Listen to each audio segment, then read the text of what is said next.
Fantásticos e fantásticas! Meu Deus, coitado do Glauber. Deixa eu falar mais baixo. Episódio 10. Gente, nem tô acreditando. Olha, começamos, achamos que ia ser difícil, tá sendo, né? Porque não é assim, você não se inscreveu no canal, você aí não quer ser meu patrocinador. Bora, gente, bora, eu preciso de você. E aí, tá assistindo? Tá gostando? Porque tá bem legal, fala a verdade. Tem até episódios que tem jogos. Gente, tá muito legal. Sério. Vai, te inscreveu? Ah, ouvi, ativou o sininho. Ai, agora tá legal. Agora a gente pode conversar. O episódio de hoje tá muito diferente. Eu trouxe uma pessoa que trabalha assim no campo da mente, do que a gente pensa, do que a gente sente. O negócio aqui tá profundo demais. Roda a vinheta que eu vou chamar o nosso convidado de hoje. Esse é o Hélio, natural de Esperança, na Paraíba. Hélio não ficou parado, foi logo atrás da esperança dele, na capital, e foi vendedor de porta em porta. Sim, Hélio nunca parou. E aí, depois disso, foi vendedor em grandes empresas, treinou pessoas, trabalhou muito com gestão de pessoas e percebeu que ele gostava muito de falar com gente, de entender a cabeça das pessoas, e aí a psicologia entrou na vida dele. Se tornou psicólogo, hoje atua nessa área maravilhosa e é pai de família. 4 filhas lindas e uma esposa maravilhosa. Mas tem muita coisa pra contar. Vem pra cá, Hélio! Hélio! Nosso psicólogo! Como é que tu tá? Tô muito feliz. Olha, eu sei que psicólogos são mais sérios e eu sou muito, né, muito alegre. E aí, me fala, tá confortável, tá tudo certo? Tudo certo, maravilha. Muito obrigado por ter aceitado o convite. Obrigado a você. É um privilégio te ter aqui, um cara super, né, estudado, no campo aí do profundo aí do nosso cérebro, de tudo aquilo que a gente sente, do campo dos sentimentos, das emoções. Eu quero saber quem é esse Hélio por trás dessa profissão tão profunda que é a psicologia. Então, obrigado. Primeiro, o prazer é todo meu, tá? Uma honra estar aqui com você, estar aqui falando para o seu público. Então, como foi que a psicologia surgiu na minha vida, né? Comecei minha vida profissional com vendas, comecei trabalhando como vendedor, e aí ascendi na carreira, tornei gerente. E quando eu me tornei gerente comercial, trabalhava com vendas, começou a surgir a necessidade de desenvolver novos profissionais. Gente, não acredito. Isso. Então, aí foi onde já nasceu ali aquela necessidade de você construir nas pessoas a necessidade de evoluir, de sair do mesmismo. Então, assim, treinando vendedores, e aí eu entendi a necessidade de buscar conhecimento para a liderança. Então, como gerente, o desafio não é ser chefe, é ser líder, né? Então, Agora, deixa eu te perguntar uma coisa. Me contaram que aí, lá nos primórdios, porque a gente gosta de contar como é que foi a batalha, para também mostrar a glória, né? Isso. E aí me contaram que aí na tua juventude você já foi vendedor de porta em porta. É real isso? É real, verdade. Conta pra gente isso. É verdade. Eu sou natural da cidade do interior da Paraíba, chamada Esperança, e aí nós fomos morar no Rio. E quando voltamos para Paraíba, voltamos para João Pessoa. Gente. E aí eu tinha na época 15 anos de idade, e aí para empreender, não vou falar como empreendedor, mas como sustento de vida, de casa, eu fui vender de porta em porta. Fui vender lanche, suco, coxinha. Aqui em João Pessoa. Aqui em João Pessoa. Aqui pertinho de onde a gente está, inclusive, aqui Isso. em Manaíra. Vamos dizer assim, minha área era o retão de Manaíra. Olha que legal. E aí, aos 15 anos, eu fui trabalhar. Sim. Pela primeira vez, entrei como serviços gerais. Olha. E em pouco tempo me tornei vendedor, porque com os serviços gerais, eu chegava mais cedo, limpava e ficava olhando as pessoas venderem. Então, porque eu sabia que o ponto de crescimento era alguém que estava acima ou ganhando mais do que eu, ou conhecesse mais do que eu. Sim. Então, me tornei vendedor há pouco tempo. Mas a minha trajetória mesmo começou no porta a porta, batendo lá, vendendo, correndo atrás e trazendo sustento para casa, né? E aí, também me contaram que esses cliques, né, de tão jovem, né, porque você era um menino, 18 anos deveria ter? 15 anos, você falou, desculpa. Muito disso foi também a tua trajetória da tua infância, que tua mãe foi muito correta com você. Isso. Minha infância, eu perdi meu pai com 1 ano de idade. Olha isso. Né? Minha mãe, eu costumo dizer que ela foi pai, né? Ela foi pai e mãe, e aí teve uma criação muito rígida do ponto de vista de regras, de valores. Então, assim, eu não tive aquela infância que pode dizer assim, que qualquer criança teria. Ela sempre me colocou dentro do que precisava ser feito, dentro do que era o bom e não do que era fácil. Sim. Então, assim, ela sempre me deu tudo que eu precisava para cada momento da minha vida, Claro. mas me criou de uma forma muito coerente, né? Então, eu acho que isso me ajudou muito. Isso forjou a minha base ética e moral. Então, assim, isso me ajudou muito. E outra coisa é assim, vaidade zero. Quer, vamos trabalhar. Quer, vamos conquistar. Então, assim, aquela história de, eu vou dar meu filho o que eu não tive, meio que não existiu para mim. Por quê?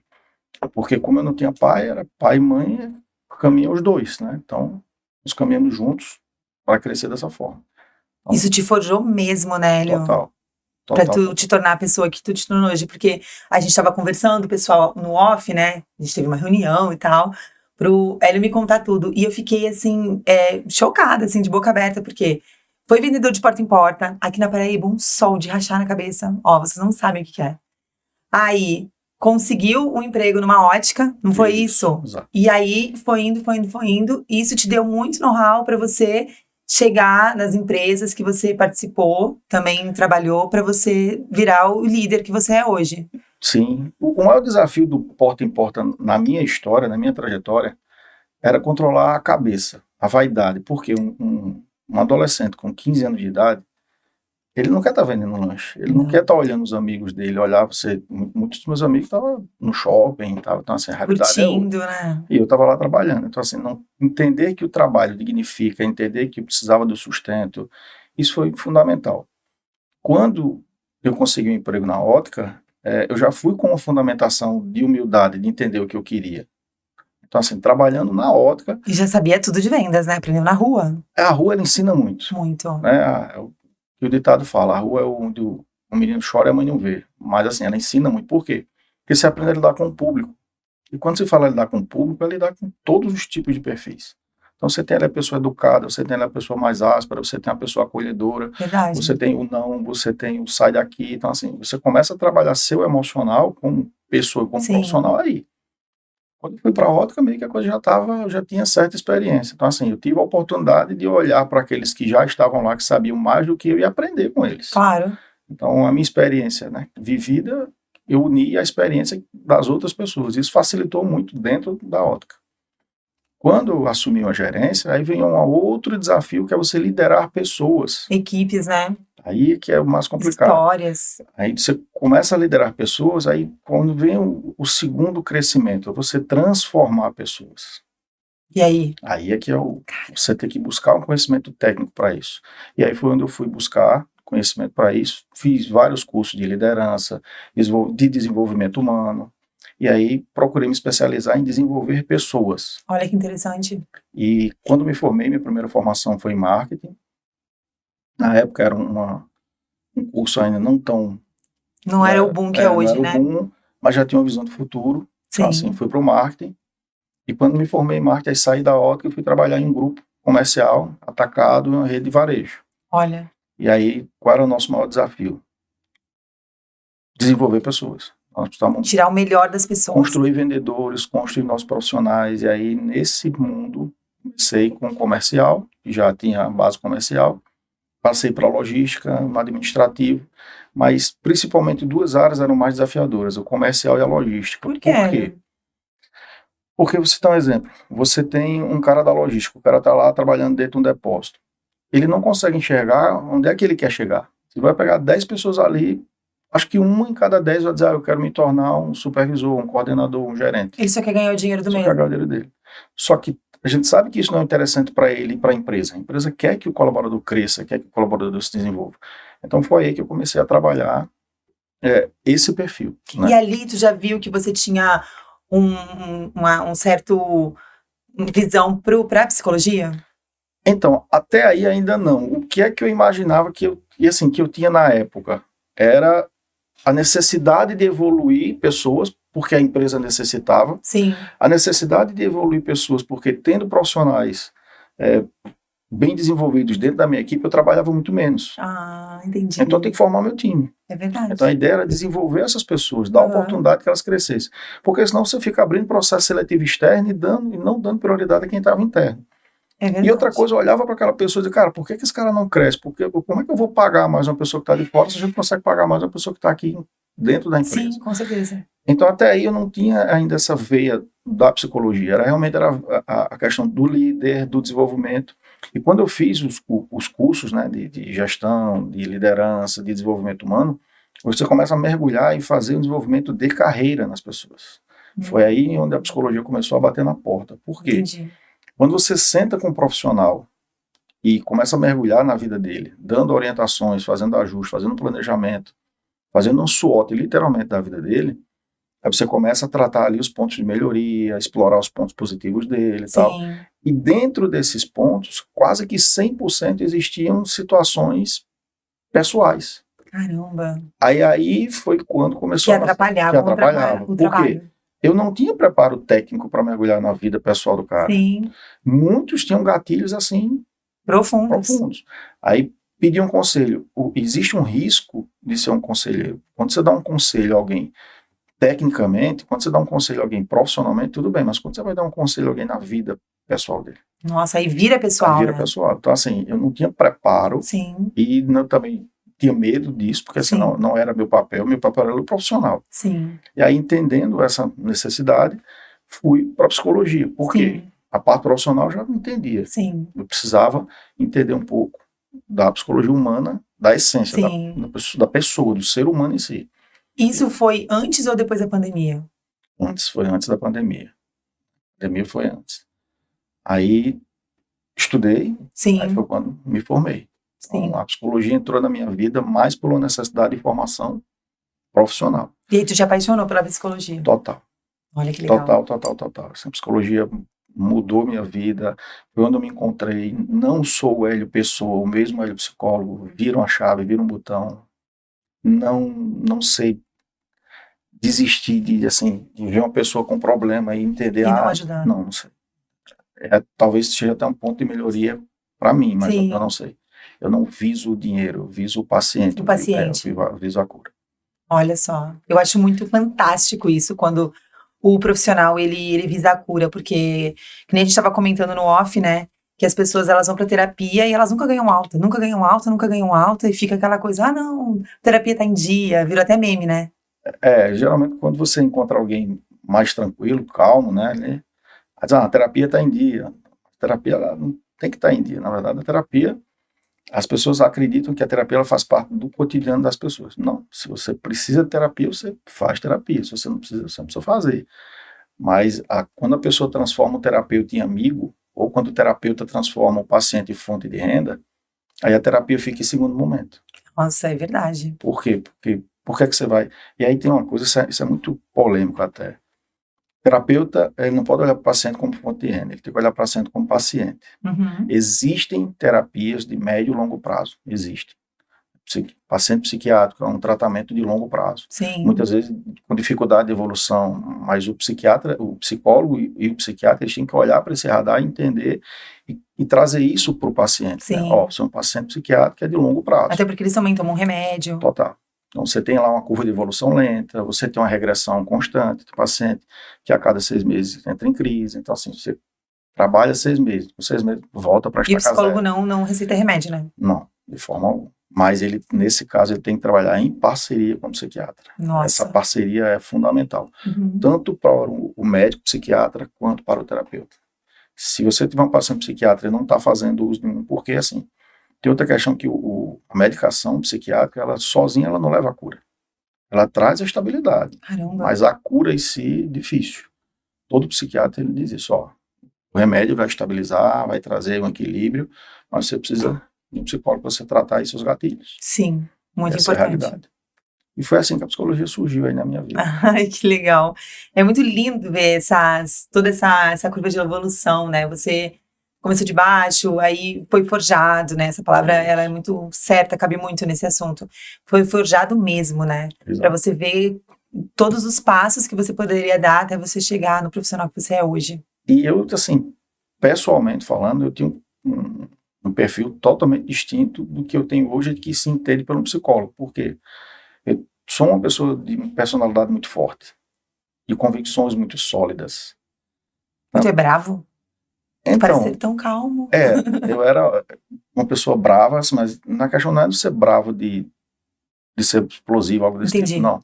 Mas até pelo meu próprio passado, eu entendi. tinha que ser alguém que sabe o que quer. Firme. Não, você nunca vai me ver em cima do muro. Você Uhum. nunca vai me ver tratando um paciente como, não, já precisa tratar. Não.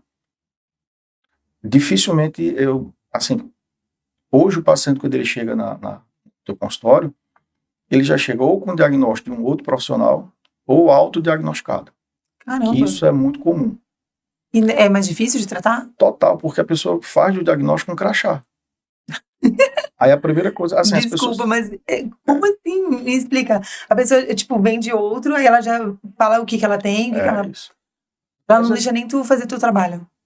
acho que hoje 99% dos pacientes no consultório já vêm com diagnóstico ou auto se E diagnóstico. como é que faz aí? Por quê? Porque hoje a informação ela está muito fácil. Google. Você pega um Google ali, você pega a rede social, você pega tudo e você tem acesso a isso. Então a pessoa começa por citar, exemplo, hoje a moda, a ansiedade, eu estou ansioso.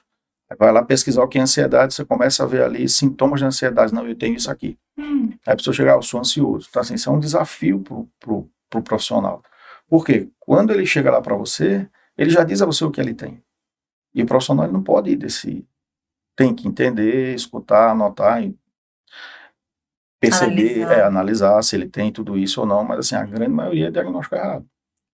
Não, meu psiquiatra disse que eu tenho isso. A questão psiquiátrica é uma coisa, psicológica é outra. Os gatilhos psicológicos são outros, que a gente não pode entender que só porque o psiquiatra diz que aquilo é só aquilo e acabou. Porque senão você vai tratar ele de forma muito superficial. Nossa, é muito profundo Profundo. mesmo. E assim, vou citar um exemplo dessa questão de diagnóstico que você falou da pandemia. O que é que acontece? Quais são as maiores demandas hoje? Né? A sociedade, antes da pandemia, ela já vinha evoluindo e mudando um pouco do campo emocional. Né? A saúde mental ela já estava sendo percebida como algo que precisava e estava evoluindo. Sim. Um exemplo disso, antes da própria pandemia, o autismo.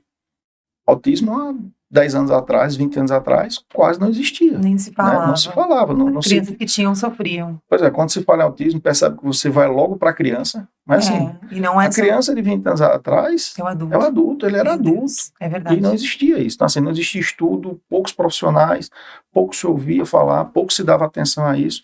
E hoje é uma realidade presente em muitos dos lares que estão na nossa vida. Então, assim, muitos dos nossos amigos têm isso. Por quê? Então, há 20 anos, vou colocar essa janela aí de 20 anos, a saúde mental ela evoluiu muito. A pandemia ela foi um divisor de águas nesse sentido. Por quê? Ela trouxe para a humanidade, de forma geral, uma condição que ela isolou todo mundo. Fez todo mundo ficar fazendo autoanálise de verdade em casa. Todo mundo, ela isolou todo mundo. Então, entenda, a primeira coisa, nós somos seres sociáveis. E aí a pandemia fez o quê? Colocou todo mundo em casa, isolou.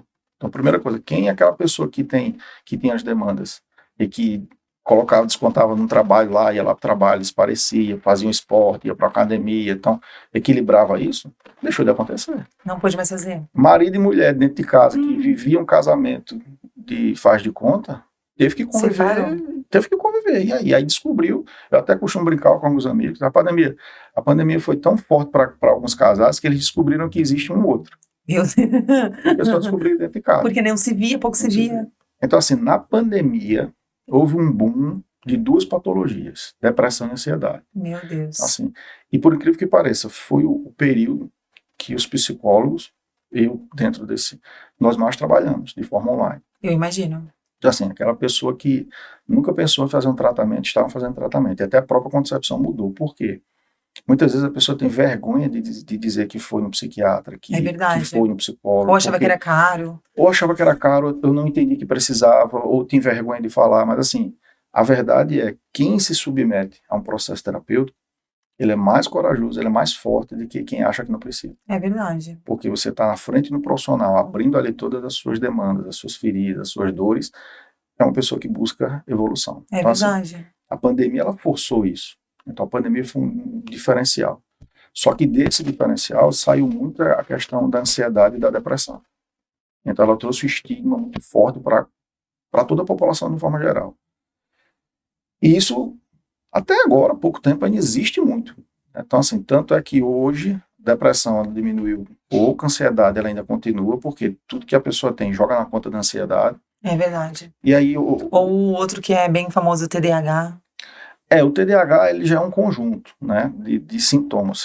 Hoje, se você pegar a pessoa tem TDAH, tem que ser analisado o que é o TDAH. Você tem o TDA, o TDAH. Meu Deus. Você tem que analisar basicamente se ela está dentro daquele diagnóstico. É muita coisa. É muita coisa. Por exemplo, o burnout ele é um conjunto de sintomas. O burnout, você tem uma pessoa ansiosa durante o dia, dentro do trabalho, e uma pessoa depressiva, deprimida à noite e final de semana em casa. Meu Deus, é assim que acontece. No domingo à noite, o cara que tem burnout, ele é a pior noite para ele. Por quê? Porque no outro dia ele vai trabalhar. Na segunda de manhã, ele tem sudorese, ele tem tremor, ele tem vários sintomas físicos que são compatíveis com a depressão que ele estava ontem. Jesus. Aí quando você pega um paciente, ele diz, eu sou ansioso. Não, não é. Eu sou depressivo. Não, na verdade, não é. Você tem um burnout. Aí tem que analisar a causa, qual foi o gatilho, o que aconteceu. Muitas vezes é muito tempo sem evoluir no cargo. Você vê pessoas evoluindo e você não evolui. Muitas vezes é um chefe opressor. Entender a raiz é que é importante. Caramba, Hélio, é muita coisa, né? A mente humana é. E aí, você estava falando da pandemia. E aí, a pandemia, como tu disseste, ou uniu muitos casais, né? Ou depois que acabou a pandemia, cada um foi para um lado. Como é você, enquanto, dá para se dizer, terapeuta de casais? Como é isso? Porque uma coisa já é difícil trabalhar uma mente. E duas. Como é que faz isso? Então, a terapia de casal ela tem um aspecto um pouco diferente da terapia individual, né? Com o advento da pandemia, trabalhou muito depressão, ansiedade de forma isolada. Hoje, anos depois, só que a pandemia ela trouxe muitas chagas para casais, para famílias, para as pessoas, porque elas foram obrigadas a conviver. Né? Hoje, vou falar com a minha experiência, não sei se é a experiência do público ou dos colegas, mas a minha experiência, por exemplo, meus pacientes hoje, 60%, 70% são casais. Mas aí vem primeiro o marido, a esposa, e depois se constitui o casal. Em alguns casos já vem o casal. Mas assim, tratar casal é diferente do tratamento individual. Eles discutem na tua frente? Não, porque nós trabalhamos técnicas para que isso não aconteça. Né? Então, assim, a ideia é trazer equilíbrio para o casal. Dependendo da abordagem, da técnica que você use, esse tipo de situação não ocorre.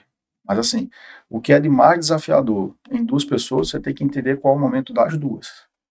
Então, nós fazemos o primeiro contato com o casal, nós fazemos a anamnese com o casal, depois a gente escuta um lado, depois escuta o outro, entende quais são as diferenças, entende quais são os momentos dos dois, e depois volta para o casal. Então, assim, é uma terapia que ela requer mais do terapeuta, ela requer um conhecimento técnico maior, ela requer uma disponibilidade de horário maior, ela requer todo o contexto familiar maior. Muitas vezes, quando o casal tem crianças, a gente tem que entender qual é a realidade da criança. Por quê? É muito comum o casal deixar de viver um para o outro e viver para a criança. Então, a criança torna-se o centro das atenções. E isso é uma pressão muito forte para a criança. Caramba. Porque a mãe deixa de ser esposa para ser só mãe. O pai deixa de ser esposo para ser pai. E assim, a felicidade do casal transforma, é voltada para a criança. Vai à ruína. E isso, principalmente com essa geração, né, que nós temos, elas são muito inteligentes. Essas crianças hoje ela têm um sentimento emocional muito mais fácil. Você perceba na sua filha que com o desenvolvimento que ela tem hoje, você não tinha nem quanto o dobro da idade dela. Não mesmo. Nós estamos falando de inteligência emocional. Sim, te entendi. Né? Ela não tem. Esses dias a gente até falou em casa, eu falei pro meu marido, André, tu lembra quando tu tinha 3 anos, tu sabia tudo isso que a Malu sabe? Dele, não, nem a metade. Pois é. É muito diferente. É muito diferente. Então, ou seja, a terapia de casal hoje, ela tem sido uma crescente gigantesca no meu consultório. Mas, e a idade desses casais? Eles são novos, mais velhos, muitos anos de casado? Não tem. Tem todos os sabores, né? Tem todas as idades. E tem, assim, quando se fala de terapia, a gente não consegue classificar. Eu tenho casais que estão casados há 2 anos, eu tenho casais que estão casados há 30 anos. Gente. Eu tenho casais que têm 40, 50 anos, eu tenho casais que têm 25 anos. Mas qual é a grande mágica hoje que precisa ser entendido para um casal que quer fazer terapia? Qual é o momento da terapia? Porque, entenda, eu tenho casais que começaram a terapia e que nitidamente eles não se conhecem. Então, eles estão na terapia para se conhecer e para fortalecer o casamento. Se amam, existem diferenças e que eles não, por uma dificuldade de comunicação, por ser um casal jovem, eles estão na terapia para se conhecer. Então, assim, essa é uma terapia fantástica. Por quê? Porque eles saem de lá apaixonados. Nossa, que legal. Não... É, Só, eu achava que as pessoas só iam pra terapia quando estavam pra se separar. não, pelo contrário. Muitos casos, principalmente à noite, saem de lá e vão jantar. Nossa, que lindo. Então, assim, qual é a ideia? Agora depende do momento do casal. Entendi. Alguns casais. Mas que maturidade de um casal assim, né? É porque esse é o papel do terapeuta. É o que eu digo, ó, dentro de uma terapia de casal, o terapeuta ele não é o dono da razão, ele não é conselheiro, ele não é juiz, ele não é advogado, ele é terapeuta. Eu não vou dar conselhos. Não. Eu não vou, não, escutar a sua história de que você está certo e que seu marido está errado. Não, isso não vai funcionar, não é assim que funciona. Sim. É trazer o equilíbrio para os dois. Uhum. Então, se um casal jovem, ou um casal que esteja aberto à terapia, ou que o casal que ainda se ama, ou que só encontrou dificuldade, isso é muito fácil de resolver. É como você ter ali uma doença e encontra o diagnóstico correto no momento antes dela se manifestar. Então, você consegue corrigir de forma mais E rápida. aí, olha, eu achei muito interessante isso que você falou. Eu nunca tinha pensado nisso. E um casal ir para a terapia estando saudável para ficar mais saudável ainda. Eu não tinha pensado nisso. Eu achei incrível, porque o que a gente vê, né, em filme, com pessoas que a gente conhece, do nosso convívio, que a pessoa não sabe mais o que fazer, e aí alguém fala: por que vocês não fazem uma terapia de casal? E aí a pessoa vai lá tentar continuar junto. E aí agora tu tá me falando que não é assim que acontece, ou não era assim que era pra acontecer. Me fala mais disso, Aero. Eu fiquei encantada com essa história de você fazer terapia para continuar saudável e ter um casamento melhor ainda. Então, perceba no seu exemplo, no teu discurso, né, no teu exemplo aí, é o seguinte, é uma pessoa externa que fala para o casal Isso, que eles precisam fazer terapia. isso. Então, Porque entenda, provavelmente o casal vai lá se queixar. e é perceptível para as pessoas externas. Geralmente, você tem um exemplo, você vai numa célula de igreja. Sim, Ali é uma célula que as pessoas estão ali por uma razão. sim, Mas a mulher, o homem, ele sabe que aquele outro casal está passando dificuldade. sim. Né? Então, assim, aí você já tem uma orientação, né, uma sugestão, ó, busca uma terapia de casal, mas percebe que essa primeira percepção ela vem de pessoas externas a você. Dificilmente o casal chega a esse entendimento antes do sofrimento. É verdade.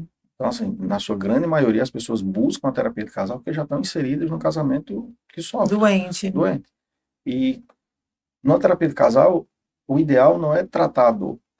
O divórcio, a separação, é o último caso, não existe. Assim, o terapeuta, ele não pode trabalhar para o divórcio, para a dissolução da família, para dissolver aquilo ali, para deixar de existir um outro. Isso não é o comum, isso não é o adequado. Mas, de acordo com a resistência, porque as pessoas confundem muito, o que é que acontece hoje na maioria dos casais? O casal se casa e ele tem que entender o seguinte: se eu hoje estou só e eu vou me unir a uma pessoa, então eu tenho meus defeitos e minhas qualidades. Ela tem os defeitos e as qualidades dela. Uhum. As qualidades sempre são positivas e a gente pouco valoriza. O conflito vai existir nas diferenças. E quando existe amor, quando existe interesse, a gente até coloca essas diferenças de lado. Só que qual é o problema? Com a convivência, essas diferenças elas vão começar a existir. E se você não sentar, se você não tiver um discurso, se você não tiver um diálogo, se você não tiver uma comunicação muito aberta de sentar e resolver, aí você começa a enveredar por um caminho muito perigoso. De quê? Ou da briga, da discussão, ou do silêncio. Caramba. Que o silêncio fala mais do que a discussão. Quando você discute com alguém, quando você debate alguma coisa, quando você dá a oportunidade de abrir e falar, você permite que o outro entenda. Só que qual é o grande problema em uma discussão de casal?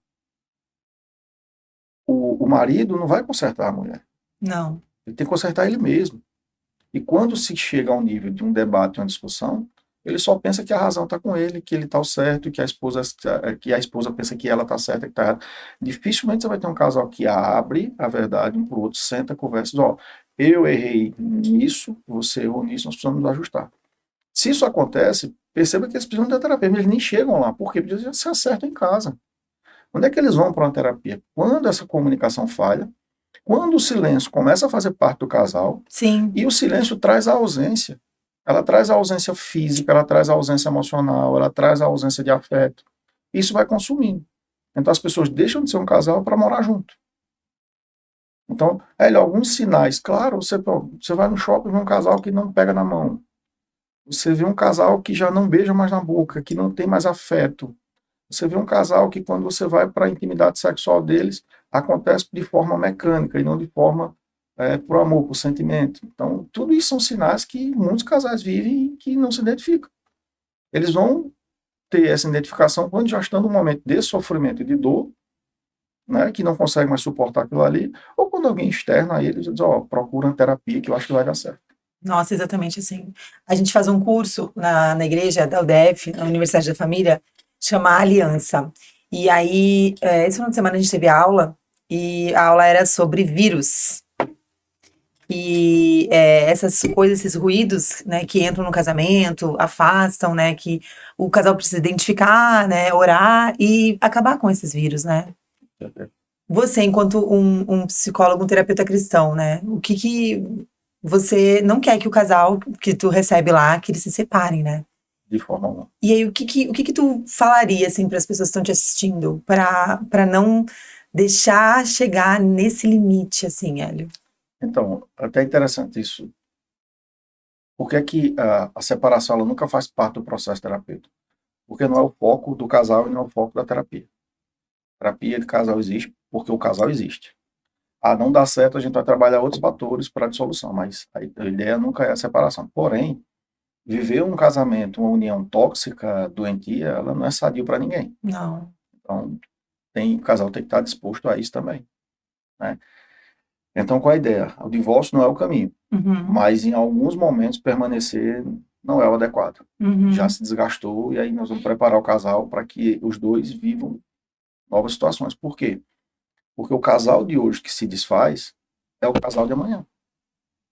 O homem vai ter outro matrimônio, a mulher vai ter outro matrimônio. E na sua grande maioria, o segundo, ela leva o trauma e leva as situações do primeiro, do passado. E aí, mas aí se a gente for para a Bíblia, vamos lá. E lá diz que tem que tentar sempre, né? Que o casamento é uma ideia de Deus, né? Que Deus instituiu a família e que a gente tem que fazer de tudo para não separar. Não, mas traiu, tá? Peraí, mas a esposa perdoou, tem todo aquele contexto, Hélio. O que tu faria, assim? Tu também que vai pra igreja, participa de célula, o que tu falaria para essas pessoas? O casal cristão, ele é um desafio maior do que o casal que não tem a igreja tão presente na vida dele. Porque assim, você tem um cristão que ele é presente, né, assíduo, e você tem um cristão que ele não é tão assíduo, mas que Deus está presente na vida dele. Entendi. Bacana. O que ele tem Deus presente na vida, por incrível que pareça, é um desafio maior para a terapia. Nossa. Por quê? Porque ele tem essa base religiosa muito forte. Aí ele vai para dois extremos. Ou por continuar, insistir, por persistência, por regra da igreja, ou ele joga tudo na conta de Deus, que esse é o pior. Tudo errado, né? Tudo errado. Os dois motivos são errados. Então assim, não, tudo que acontece, você tá um exemplo, não, porque Deus vai me ajudar, Deus fazer assim, assim, assim. Não, porque Deus vai fazer isso assim, assim, Mas assim. o cara não faz nada, né? Não faz nada. Então entenda, aí vem a situação da gente, na terapia, trabalhar quem é Deus na vida de cada um e quem é Deus na vida do casal. Exatamente. Porque muitas vezes Deus existe no homem, Deus existe na mulher, mas não existe aonde? No casal. No casal. Então é outra particularidade. Na aliança, Na aliança não existe. Ou o casal, eles estão unidos pela igreja. O que é isso? Eles esqueceram de ser felizes, porque a igreja, os dogmas da igreja, a regra da igreja diz que a gente tem que unir, tem que insistir assim, assim, assim. Então eles são um casal unido pela fé, mas são pessoas infelizes. Meu Deus. E você não consegue viver... Aí se tornam pessoas doentes. Doentes. E adoece a família, adoece os filhos. Então, aí qual o problema? Porque se você tem um casal adoecido, ele vai adoecer as pessoas que estão lá. Nós somos um produto do meio. Nossa. Então, se a minha casa, ela é uma casa de conflito, de infelicidade, as pessoas que estão nela vão estar envolvidas. É verdade. Então, entenda, não é porque você é um casal cristão que você vai ter facilidade ou você é melhor. Não, pelo contrário, porque entenda, quanto mais esclarecimento, mais desafiador é. Sim. Quanto mais você está próximo a valores, a regras, mais desafiador é. Por quê? Porque você precisa transformar isso em algo que seja equilibrado para você. Sim, E a terapia de casal ou o sofrimento em si, ele fica longe do equilíbrio. é verdade. Então perceba, se todo casal cristão tivesse a essência da Bíblia, as regras, eles precisariam de terapia? Não, Zero. Isso não só nenhum para o casal. Todo ser humano, ele encontra na Bíblia todas as razões, os motivos, os exemplos, as explicações para ser uma pessoa que tem saúde mental e que tem um equilíbrio e que encontra a felicidade lá. caramba. É só saber interpretar isso, Sim, sim, deixando bem claro. Religião é uma coisa, sim. saúde mental é outra. Elas caminham juntos, mas não se misturam, tá? Ah, não, eu sou ateu, eu não tem nada a ver uma coisa com a outra. Mas nesse fundamento do casamento, sim, é um desafio maior. Aquele casal que é da igreja, você tem um desafio muito maior com ele. E você já pegou, assim, casais que, não, tive uma traição, mas conseguiu mudar o formato e aí ficaram juntos, ou o casal que sofreu uma dor muito grande, uma perda de uma criança. Tive os dois casos. Os dois casos. Já traição, já ocorreu o casal que traiu um ao outro e que continuaram. E por incrível que pareça, a, a decisão de continuar e a mudança dos dois estavam muito voltados para as questões religiosas. Então, assim, Olha, antes de decidir voltar, antes de decidir perdoar, eles tinham uma força maior falando por eles, olha e que que nós lindo. entendemos que é Deus, né? Sim, Os filhos têm um bom papel nisso também, mas o perdão em si, ele não vem da boca, ele vem do coração. Muitas é vezes, verdade. muitas vezes a pessoa diz, eu lhe perdoo, vamos voltar, por uma questão financeira, por uma Uhum. questão do filho, por uma questão de sociedade. Mas o perdão de verdade, ele vem do coração. E só quem consegue fazer isso com o ser humano realmente é a presença divina, é a espiritualidade. Casais que sofrem um trauma, perderam um filho, perderam um ente querido, muitas vezes perderam a mãe, que é sogra, ou o pai, que tem um papel fundamental. Isso dissolve um pouco o casal. Se o casal não for alguém ali muito estruturado emocionalmente, atrapalha. Por quê? Difícil, né? É porque o que está ali na sua frente é o casal. Mas o gatilho principal não é o casal. Não. O gatilho principal se foi. Uhum. Então, assim, o casal está adoecido. Mas nesse caso você não acha que seria interessante tratar o homem ou a mulher? Sim, mas por que é que o casal vem junto? Porque a dor é a mesma. O motivo é o mesmo. Mas se você pega o esposo vem tratar comigo, a esposa vai tratar com você, e nós temos abordagens em momentos distintos, existe um risco aí de um evoluir e o outro não evoluir. Então, quando a dor é no leito familiar, por exemplo, nós temos casal que entra no estado de luto porque a sogra morreu e ele era muito próximo ao casal. Nossa, E o casal perde a referência. Que o sogro morreu, que o filho morreu. E assim, eles sofrem junto e vivem aquele estado de luto. Aí é onde vem também, mais uma vez, a presença religiosa. Eles têm que ter algo a mais. E na dor, por incrível que pareça, ela une mais o casal do que separa. une. Mesmo, tipo, uma perda de um filho. Mesmo perdendo um filho. Caramba. Mesmo a perda de um filho. Por quê? É natural, a gente está falando de perda, mas vamos entender o sentido contrário. Sim. Quando você decide casar, então você passa a ser Simoni e o André. Uhum. Simoni era Simoni e André o André. Quando eles se tornam juntos, já deixou de ser. Então, a Bíblia diz, né? Deixarás pai e mãe e se unirás ao Sim. sexo, só tornarás uma só carne. Então, vocês se tornam uma só carne. Concorda? Então, o André deixou os pais, você deixou seus pais, vocês se tornaram um só. Isso. Bacana, beleza. A Bíblia diz isso, Uhum. a sociedade diz isso, né? Quando vocês decidem ter um filho, você já não é mais uma só carne. É verdade. Você já é o fruto. Então, assim, É. do amor que existe 100% um pelo outro, vocês colocam 50% do teu amor, que antes era 100% pelo André, foi para sua filha. E ele também. Então, automaticamente, na sua grande maioria, vamos falar de uma família saudável, né, de Sim, sim. emoções, que existem suas pontos fora da curva, mas entenda, aquela mulher que até hoje em dia eu amo 100% ela, eu começo a amar 50% meu filho e 50% minha esposa. A esposa começa a amar 50% o filho e 50% o marido. Então, se você somar 50-50, a criança começa a ser a detentora da maior parte do amor da casa. É verdade. do amor, do cuidado. Então, assim, a criança ela passou a ser o foco da alegria, da felicidade, e não mais o casal. Então, primeiro, a criança ela muda a rotina. Aí você acha, mas existem as obrigações, os deveres, tudo isso existe, mas o casal ele não deixou de existir. Não. Só que as prioridades deixam de existir por conta da criança. O casal precisa ser mais intencional, né? Intencional, ele tem que entender assim, que o outro existe. Vou citar um Sim. exemplo. A criança, independente de qual a idade, a fase que ela tenha, o casal ele precisa ter um momento dele. Ele precisa deixar ali com a babá, com a minha sogra, com a minha mãe, ir para um cinema, Sim. ir para um jantar. É o momento do casal. E muitas vezes o casal não faz isso ou porque já estabeleceu, a conexão já não é mais a mesma, ou porque o casal prioriza sempre a criança. É verdade. Que isso é muito comum. Uhum. Hélio, casais, o amor é tão grande por filho que dorme no quarto com os pais. Aí é um risco e uma situação mais extrema ainda. Porque o casal, além de perder a intimidade, a criança começa a ter acesso à intimidade do casal. Entendeu? Então, assim, você vai entrar na terapia infantil, você vai entender que dentro de uma criança, todo ela tem um tempo, tem as fases dela. Mas quando o casal tem uma criança, a criança, ela toma automaticamente a atenção do casal. E aí é uma porta aberta também para começar a já existir a crise. Claro. Gente, vamos falar de 10 Passos para um Sorriso Nota 10? Olha que livro maravilhoso. 10 Passos para um Sorriso Nota 10, da doutora Renata Pérez. É um livro maravilhoso, super bem ilustrado. Inclusive, sabe quem é que ilustrou esse livro? O marido dela, Giancarlo.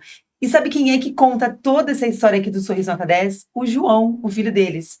Ou seja, a família toda está trabalhando nesse livro maravilhoso, que tem 10 passos para que o seu filho, para que sua filha saiba realmente como é o Sorriso Nota 10. Muita dica. É uma dentista maravilhosa, uma dentista que se preocupa com a saúde bucal. Porque você sabia que muitas doenças entram pela boca? É verdade, é verdade. Isso é muito sério, gente. Você cuidar do sorriso do seu filho, cuidar do sorriso da sua filha é muito sério, não é brincadeira, não.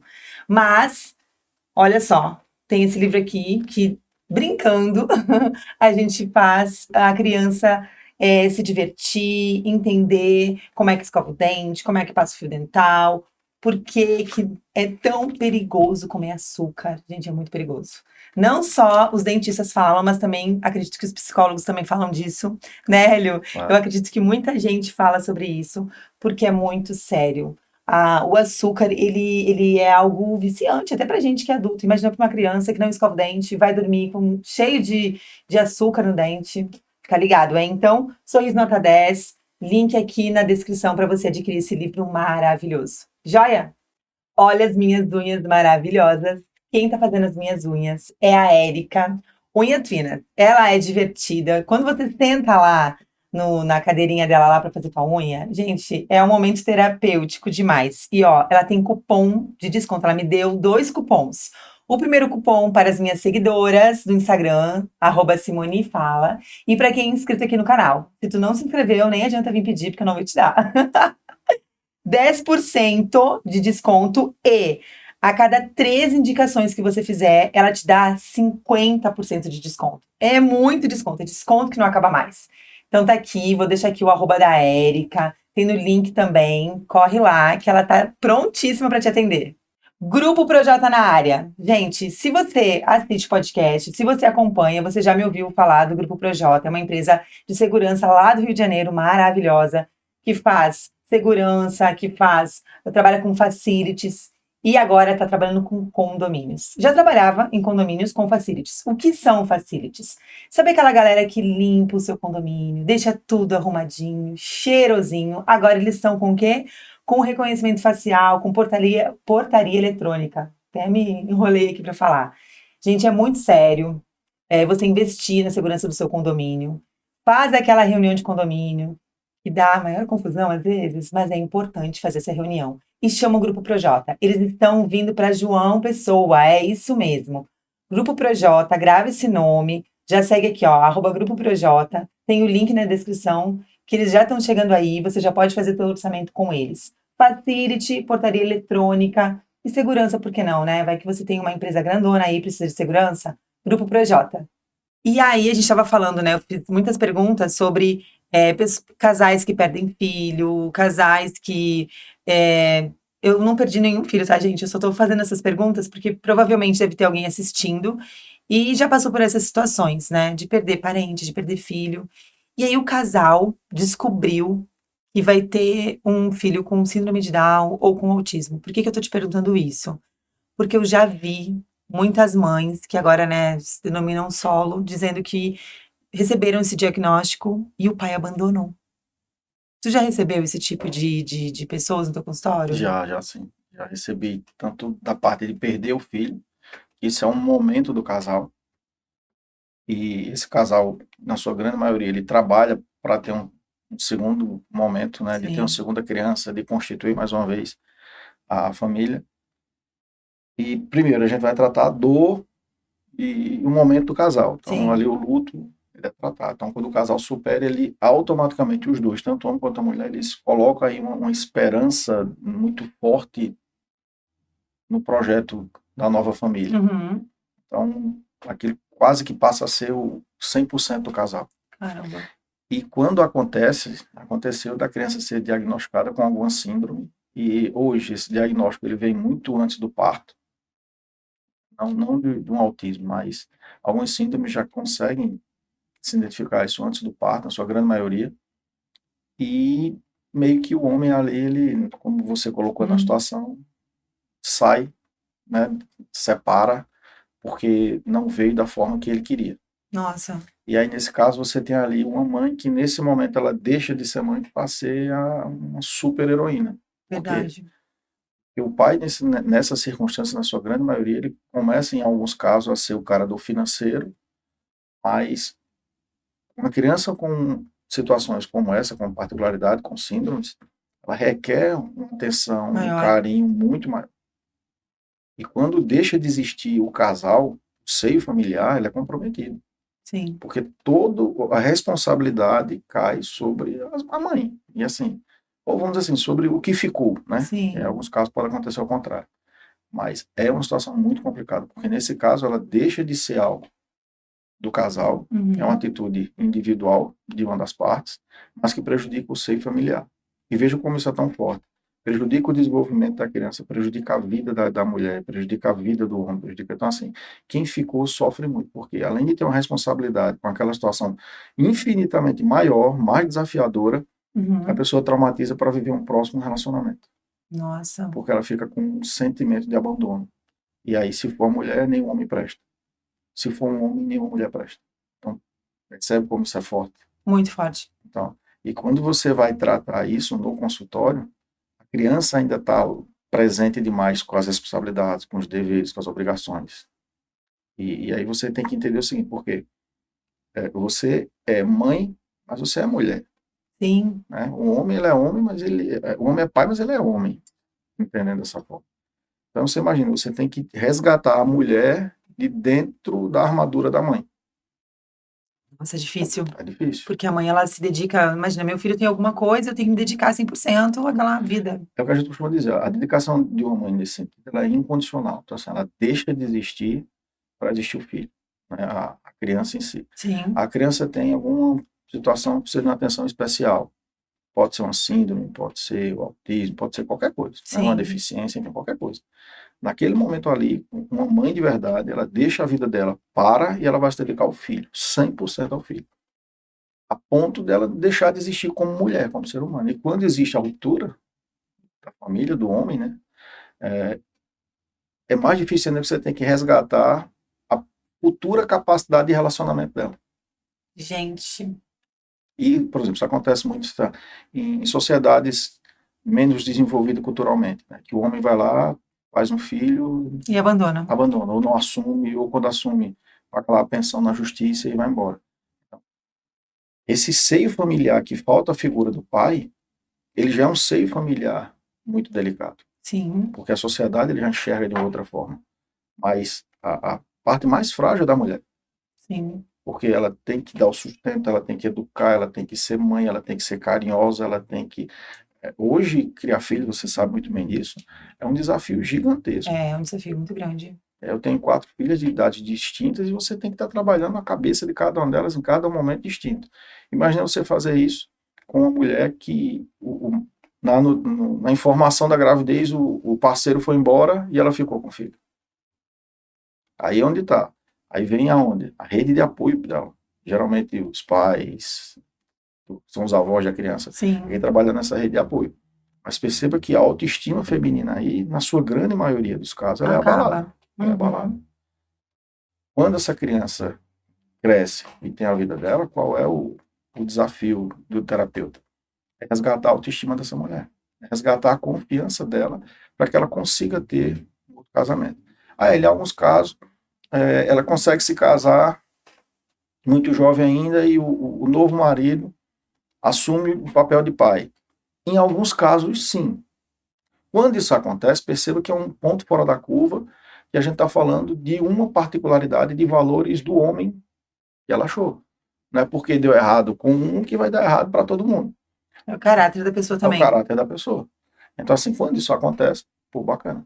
Mas internamente, dentro da mulher, ela fica com aquela situação do passado, né? Ai, gente, que difícil, né? Mas que bom, graças a Deus. Deus abençoe os psicólogos. E fala mais, me diz, Hélio, onde que as pessoas te encontram? Vai lotar aí teu consultório de terapia de casal agora. Ainda mais agora que a gente descobriu aqui, eu descobri que, gente, terapia de casal sempre, né? Sempre é bem-vinda, né? Olha, toda terapia ela é bem-vinda. A de casal, hoje, no nosso momento, ela é especial. Né? É aquilo que eu falei no início do nosso bate-papo hoje. Muitas vezes o casal ele deixa para o final para procurar ajuda. Não faz isso, procura antes, procura quando ainda existe amor. Então, assim, Isso. é interessante que o casal ele identifique isso. Outra coisa, é interessante que o casal, quando para a terapia, um sempre toma a posição e tem que convencer o outro. O maior desafio de quem chega no meu consultório é porque ela teve que convencer o parceiro. O parceiro teve que convencer a esposa. Porque tem aquele tabu. Resistência. Ah, eu vou estar dividindo com outra pessoa, problema nosso. A minha intimidade. Não existe isso.